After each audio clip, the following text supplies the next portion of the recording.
welcome to the Deep Dive. Today, we're plunging into a fascinating set of materials, all looking at Gloria Steinem's really quite unique perspective on Marilyn Monroe. Yeah, it's definitely a different take than maybe what people are used to hearing. Forget the usual sensationalism, the conspiracies. Steinem offers this powerful feminist reappraisal that honestly shifts the whole understanding. Right. So our mission here, using the sources you, the listener, provided, is to walk through the basic facts of what happened that night in 1962. But then really get into how Steinem looks beyond those facts. What does Marilyn's life and her death tell us about the forces shaping her and maybe shaping women still today? Exactly. We're pulling directly from things like Steinem's book, Marilyn, Norma Jean, and, other analyses of her viewpoint that were in the source stack. Okay, let's unpack this. So Steinem starts with the baseline facts, right? Things we generally know. She accepts the established timeline.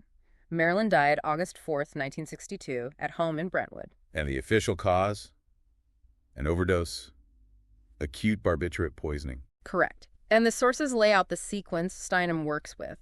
Found early August 5th. Housekeeper, Eunice Murray, sees the light on, doors locked. Can't get in.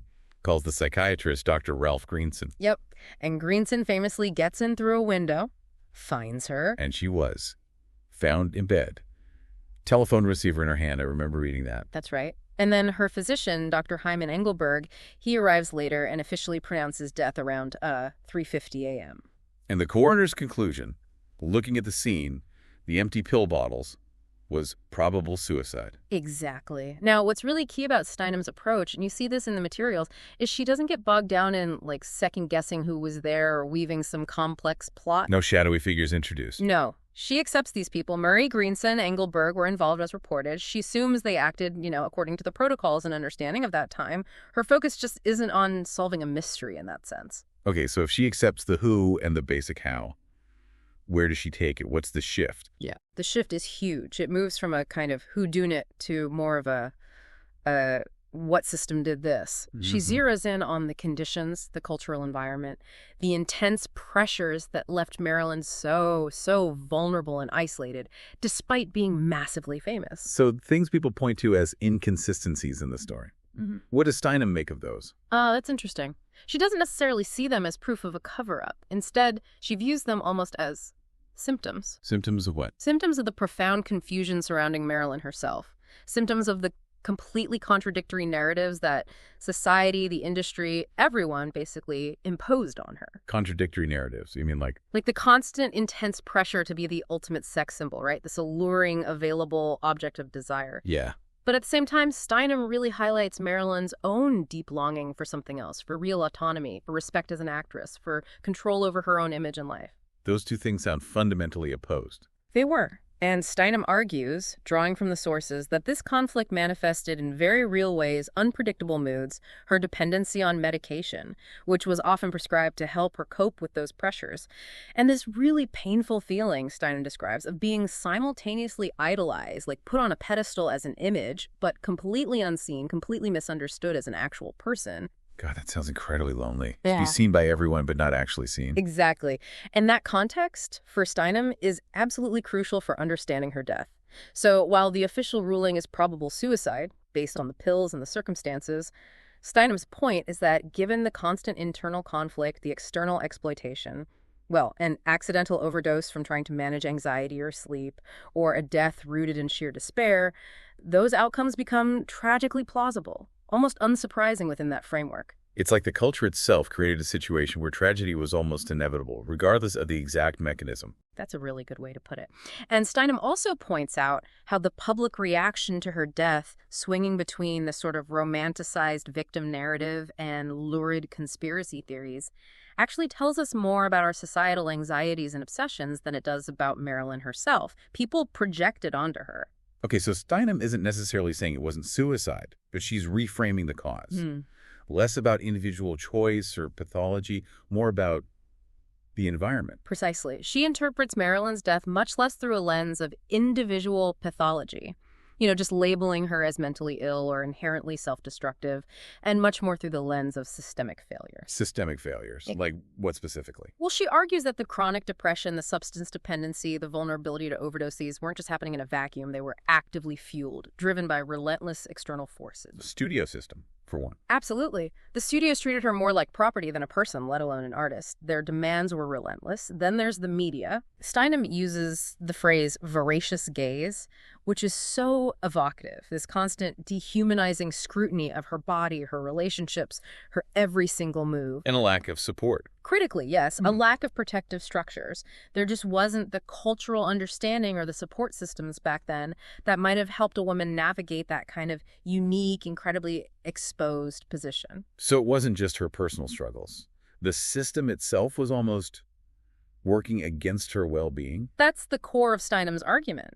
She positions Marilyn as this fascinating pre-feminist figure. Pre-feminist, meaning? Meaning she achieved this unbelievable level of fame and cultural impact as a woman, but she existed before the rise of mainstream feminist consciousness, before there was readily available language or tools or a collective movement to really challenge the patriarchal dynamics that were commodifying her body and chipping away at her self-worth. So her death becomes the result of navigating those impossible contradictions. Yes. The tragic combination of trying to live up to what Steinem identifies in the sources as these totally contradictory expectations, like be desirable but don't be too demanding, be fragile and vulnerable but also entertain us constantly, be lovable, be everyone's dream, but ultimately be disposable. Wow. Steinem argues Marilyn embodied those contradictions, and in the end, they crushed her. That really does change how you see her story. It's not just a personal tragedy anymore, it's a social commentary. It absolutely elevates it. Steinem deliberately shifts Marilyn away from just being a passive victim. She turns her into a really significant symbol for feminist thinking. She encourages us to see Marilyn as someone who, if she lived maybe 10, 15 years later, might have found the tools in feminism to actually assert control over her image, her career, her mental health, her whole life.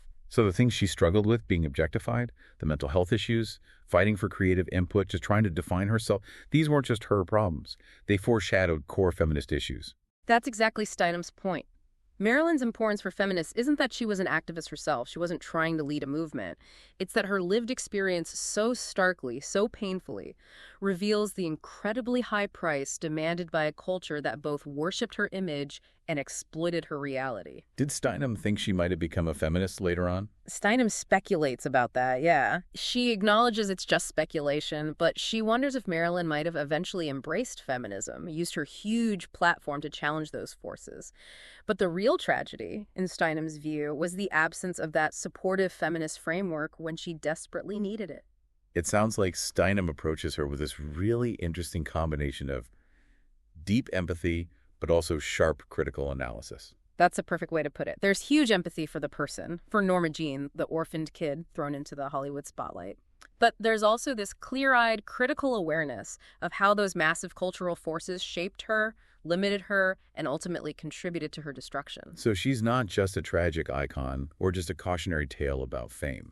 No, she's much more complex. Steinem presents her as an emblem of how systemic inequalities, particularly those affecting women, can curtail potential, erode well-being, and even prove fatal.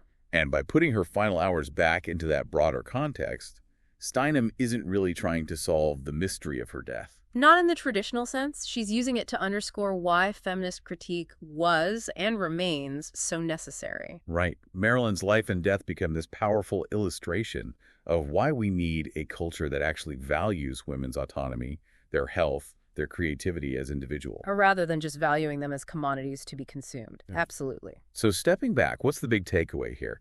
Steinem takes this story we all think we know, Marilyn's tragic end, and by shifting the focus away from the how and onto the why, the societal structures, she reveals how deeply personal tragedy can be linked to these massive issues of women's value and agency. It's really striking how she uses one incredibly famous life to make these larger structural points. Yeah, and it raises a pretty profound question, doesn't it? If someone like Marilyn Monroe, with all that fame, all that adoration, seemingly all the resources, if she could still be so constrained, so exploited, so vulnerable. What does that tell us about how pervasive and insidious these cultural forces really are for everyone else? Exactly.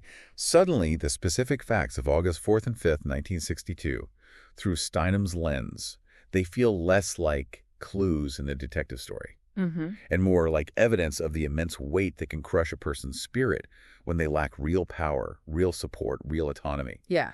And here's something really interesting to chew on. Thinking about Steinem's analysis of Marilyn's public persona versus her private struggle, how do we even navigate that today?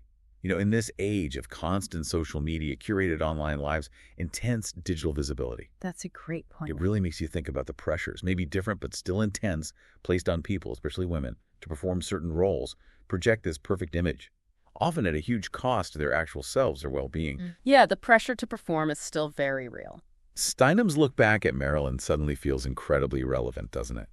It connects directly to anxieties and pressures we still grapple with now. Definitely something worth mulling over.